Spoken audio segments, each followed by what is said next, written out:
దేశవ్యాప్తంగా 543 స్థానాలకు election commission ఏడు విడతల్లో ఎన్నికలు నిర్వహించింది. ఇక రేపు జూన్ 1వ తారీఖున దేశవ్యాప్తంగా మిగిలిన 57 లోక్సభ స్థానాలకు జరిగే పోలింగ్తో మొత్తం ఎన్నికల ప్రక్రియ ముగుస్తుంది. ఇప్పటికే గుజరాత్లోని సూరత్లో లోక్సభ స్థానంతో పాటు అరుణాచల్ ప్రదేశ్లో 8 అసెంబ్లీ సీట్లను కూడా బీజేపీ ఏకగ్రీవం కైవసం చేసుకుంది. ఇక ఈ సార్వత్రిక ఎన్నికల్లో ఆంధ్రప్రదేశ్, ఒడిశా, అరుణాచల్ ప్రదేశ్, సిక్కిం అసెంబ్లీ సీట్లకు కూడా ఎన్నికలు జరిగాయి. ఇక ఆంధ్రప్రదేశ్లో 4వ విడతతో 25 లోక్సభ సీట్లతో పాటు 175 అసెంబ్లీ స్థానాలకు ఎన్నికలు జరిగినాయి.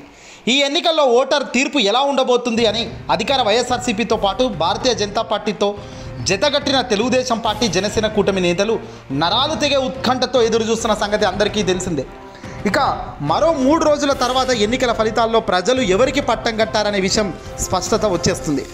జూన్ 4న జరిగిన కౌంటింగ్లో భాగంగా ముందుగా సైనిక దళాల్లో పనిచేసే వారి ఓట్లను ఈటీబీపీఎస్ electronic transmitted postal ballot system ద్వారా పోలైన ఓట్లను లెక్కిస్తారు. ముందుగా పోస్టల్ బ్యాలెట్ లెక్కింపు తర్వాత ఆ తర్వాత ఈవీఎంలలో ఉన్న ఓట్లను లెక్కిస్తారు.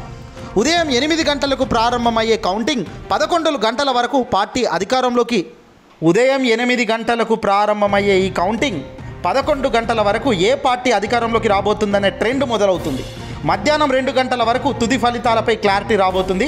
మొత్తంగా 175 నియోజకవర్గాల్లో 175 స్థానాల్లో 111 అసెంబ్లీ సీట్ల ఫలితాలపై మధ్యాహ్నం వరకు ఫలితాలు వచ్చే అవకాశాలు ఉన్నాయట.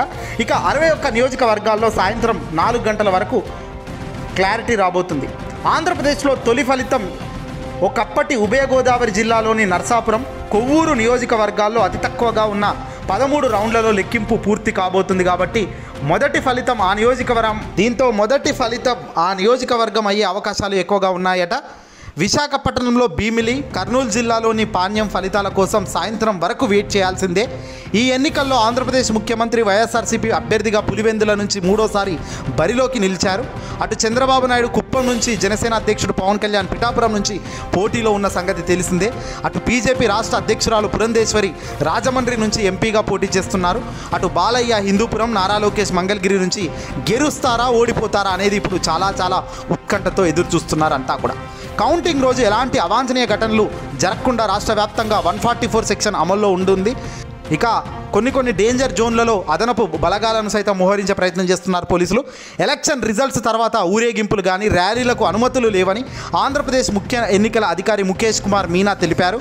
చట్టపరమైన ఉల్లంఘనలకు పాల్పడితే మాత్రం కఠినంగా చర్యలు ఉంటాయని కూడా ఎన్నికల కమిషన్ యొక్క అధికారులు చెబుతున్నారు. చూద్దాం మరి ఏపీలో గెలుపు ఎవరిది, ఎవరు ఓడిపోతారు.